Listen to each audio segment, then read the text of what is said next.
So the FBI is on the scene in Lower Manhattan as that manhunt is underway for Ahmad Khan Rahami. Police say that he is connected to the explosion in Chelsea, as well as the devices that were found in New Jersey. Meanwhile, across the country, ISIS media is claiming responsibility for the stabbing at a mall in St. Cloud, Minnesota on Saturday night. When all of this started crossing on Saturday night, I mean, you know, you've got New Jersey, you've got New York, then all of a sudden something is happening in Minnesota as well. Real chaos of terrorism in 3 states across the nation. The people they believe was responsible in Minnesota, Dahir Adnan, reportedly asked people if they were Muslim before he tried to slash and kill them. An off-duty police officer stepped in, shot and killed him as he was in the middle of these stabbings. Senior correspondent Mike Tobin's live in St. Cloud, Minnesota with the latest on this.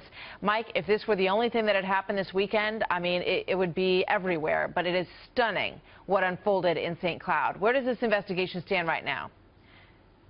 Well, Martha, police are still not attaching this connector to a violent Islamic radical group. In fact, the Minnesota Bureau of Criminal Apprehension has yet to identify the body or make a positive identification. However, the family of 22-year-old Dahir Adnan has identified him as the attacker. He graduated with honors from nearby Apollo High School. He attended St. Cloud State University. His Facebook page had a brief mention of bin Laden, but mostly talk about basketball. He was working part-time with a security agency, and witnesses say he wore his uniform at the time of the attack.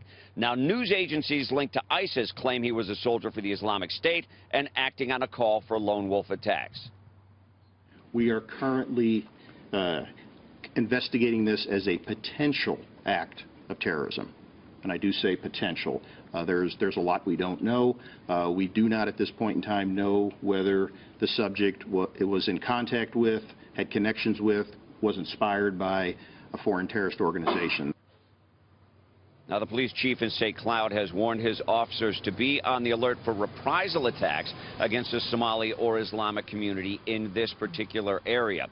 All of those victims of the attack have survived. In fact, just about all of them have been released from the hospital. Martha? So there was a real hero in this story, and we could easily be talking about a lot more damage and violence as a result of this. The off-duty police officer, Falconer is his name. What do we know about him? Jason Falconer, a lot of praise is being heaped upon him. The mayor here of St. Cloud is using the word hero to describe him. He is a retired police chief from nearby Albany. He was working part-time in the town of Avon, off-duty at the time of the attack. The mayor says his response was so precise, it looked like a training video. If not for his actions, there is no doubt in my mind that there would have been additional injuries and potentially death. He's a hero. He was there at the right time at the right place.